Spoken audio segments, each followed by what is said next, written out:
Salve, salve, amigos do canal Detetive Vascaínos, muito boa noite a todos, ótima terça-feira para você. Tá entrando no ar mais um boletim completinho de informações sobre o Vasco que segue em silêncio, vai aí, né, se preparar nessa data FIFA para tentar retomar no dia 21 com um novo fôlego, um novo cenário. Por conta da parada do futebol, começam a pipocar também aquelas notícias de interesse por jogador A, interesse por jogador B, proposta na mesa, sondagem, atleta que está chateado, e hoje uma delas surgiu vindas lá da Argentina e ligada ao Vasco. E claro, como profissional que sou, fui atrás de todas as partes para tentar te colocar a par do que realmente aconteceu. Portanto, isso e muito mais eu vou te contar neste vídeo, mas antes da gente prosseguir, eu te peço aquela fortalecida no canal com o seu like, compartilhe o nosso vídeo, mostre para os seus amigos que existe um canal sério de notícias sobre o Vasco que me ajude a crescer na plataforma.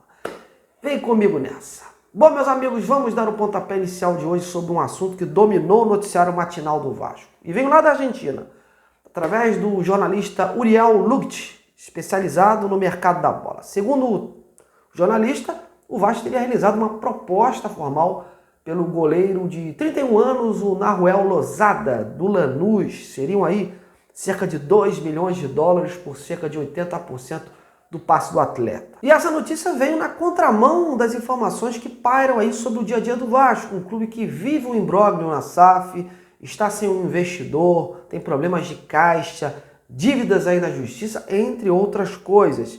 Isso sem falar que seria um investimento louco, né? Pagar algo por um jogador que o Vasco hoje está bem servido na posição e que tem contrato em vigor, que é o Léo Jardim. Óbvio que por ser um jogador valorizado, outros clubes estrangeiros estão de olho no Léo e até pode futuramente deixar o clube, mas fato é que pegou muito estranho, né, uma suposta negociação neste momento. E como de praxe, você me conhece, eu gosto de apurar com todas as partes a informação para trazer aqui para vocês tudo mastigadinho. No jornalismo é assim, temos que ouvir todos os lados da notícia, por mais estranha que essa informação possa parecer. E eu fui atrás. No Vasco, as fontes que eu consultei, todas desconheciam essa tal oferta, negaram. Até porque o Vasco já sinalizou para o Léo Jardim e para o seu staff que querem tratar aí em breve de uma extensão do contrato, provavelmente após aí o final da temporada, até porque ele tem contrato até o final de 2025 e nesse contrato há uma possibilidade aí de renovação automática até o final de 2026 em caso de metas a serem alcançadas. Só que é um goleiro valorizado e por estar com um novo representante, as partes querem ouvir o projeto do Vasco melhor para decretar a sua continuidade. Mas por hora, ele é jogador do Vasco e está sob contrato. Então, voltando ao assunto do referido goleiro argentino, só me restou ir atrás também e outras partes envolvidas. O seu corpo de empresários e alguém da diretoria do Lanús, clube detentor dos seus direitos. E ao que parece, meus amigos, não há absolutamente nada em relação ao Vasco e o Nahuel Losada. O Vasco realmente não fez nenhuma oferta pelo jogador. Conversei com um dos empresários dele, o Gustavo Manente, e perguntei se o staff tinha recebido alguma proposta do Vasco pelo goleiro. Ele me respondeu o seguinte, abre aspas, desconheço se foi realizada alguma oferta, fecha aspas. Ou seja, dando a entender aí que para eles nada chegou. E se chegou algo foi para o clube argentino. Então cabe a gente ir atrás e apurar junto ao clube argentino. E agora no início da noite, consegui manter um contato com o Luiz Chebel, presidente do Lanús, e eu perguntei a mesma coisa, se tinha chegado alguma proposta oficial do Vasco pelo goleiro. E o atual mandatário do Lanús foi bem claro. Abre aspas, não chegou nada à Argentina. Fecha aspas. Enfim, como vocês puderam ver aí, hoje não tem nada em relação a Vasco e Nahuel Losada, goleiro do Lanús. Futuro a Deus pertence. Mas o Vasco hoje está focado na renovação do Léo Jardim. É prioridade máxima. Os esforços estão sendo nesse sentido. E tudo será conversado após o fim do Brasileirão, como eu sempre disse aqui. Estão esperando o cenário que o Vasco vai se desenvolver aí nesses próximos 5 jogos para ter um horizonte em termos de prioridades. Caso se configure aí a renovação do Léo Jardim, o Vasco, mesmo com a iminente saída do Kehler, que não deve ficar, ele que está emprestado ao Internacional, não vai gastar milhões e milhões para trazer um goleiro desse naipe e dessa idade ainda, né, e ficar na reserva. Então são notícias aí incoerentes para o momento que o Vasco vive. E tem mais, o Vasco tem bons goleiros que vieram da base, jogadores promissores que estão sendo desenvolvidos aí, né, para atuar no time de cima. Inclusive um deles é o filho do ex-zagueiro Luiz Alberto, que jogou no Fluminense e Flamengo, né, o Felipe Gabriel.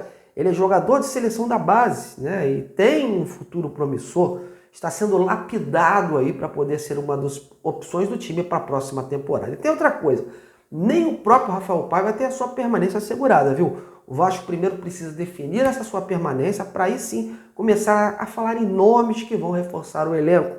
E a própria coletiva do Pedrinho, seria interessante ele falar sobre isso, dar uma diretriz, falar sobre planejamento, falar sobre a situação do Rafael Paiva, o que o torcedor pode esperar em termos de time e ambição para 2025. Aliás, para reforçar essa informação de uma proposta que não aconteceu, eu vou dizer a mesma coisa que eu falei hoje em minhas redes sociais. O torcedor vascaíno precisa ter cuidado com algumas notícias que acabam saindo nesse período sem futebol. Proposta por fulano, sondagem por cicrano, interesse por beltrano, entre outras coisas. Tem muita cavada no ar, muita desinformação e chutes. Valorizem o mental, galera. Não sofram por antecipação. Filtrem as fontes. Esse é o meu recado, baseado em toda a minha experiência que me fez tocar esse trabalho nas redes sociais e me fazer aí também abrir um canal sobre o Vasco da Gama. Portanto, fica a dica. Bom, agora vamos falar do time que aproveitou aí alguns dias de descanso, mas amanhã, quarta, já começa a preparação visando a retomada do Brasileirão no próximo dia 21 diante do Internacional. Os jogadores chegaram a fazer um trabalho regenerativo no domingo passado, após o jogo contra o Fortaleza, porém ganharam 2 dias de folga. Nesta quarta-feira está marcada então a reapresentação do time. Serão 8 dias de treinos até o próximo jogo, que é o dia 21, quinta-feira da próxima semana, em São Januário. E diante de um Inter que vive uma longa invencibilidade. E apesar dos desfalques para essa partida, vão chegar ao Rio com uma moral elevada. A pressão em São Januário é grande, o trabalho do Rafael Paiva começa a ter novas cobranças e os próximos 5 jogos serão aí cruciais para o futuro do técnico à frente do comando na próxima temporada. Ainda em nono colocado, já com o G7 certo, após a Copa do Brasil ser conquistada pelo Flamengo, o Vasco vai trabalhar aí para abocanhar essa vaga da pré-Libertadores, que hoje seria do Cruzeiro, que tem 47 pontos. Óbvio que pode abrir um G8, caso o Botafogo conquiste o Brasileirão, né? Mas de concreto por hora temos um G7. O próprio Cruzeiro pode ajudar também, né, a ampliar essa situação ou não, caso termine entre os 8 aí e conquiste a Sul-Americana. Mas o Vasco hoje tem 43 pontos, vê os times de baixo se aproximarem perigosamente e nos últimos 12 jogos apenas 2 vitórias. E 2 derrotas seguidas por 3-0 e atuações sofríveis, né? O time vai precisar de pelo menos aí 4 vitórias para seguir sonhando com uma vaga na pré-Libertadores no ano que vem. E para isso terá que aproveitar a data FIFA a fim de fazer ajustes cruciais. Um dos objetivos nesta data FIFA é justamente observar e dar mais chance aos jogadores que tiveram poucas oportunidades até então. E um desses jogadores é o Maxime Domingues, né? Ele só foi titular uma vez contra o Juventude e depois entrou esporadicamente no decorrer de alguns jogos. O Paiva pensa nele como uma opção tanto para o meio-campo como para o ataque. Outra situação a ser melhorada é o lado defensivo. O Paiva quer retomar aí a solidez do setor que anda vacilando demais nos últimos jogos. Por isso, não estão descartadas alterações no time, né?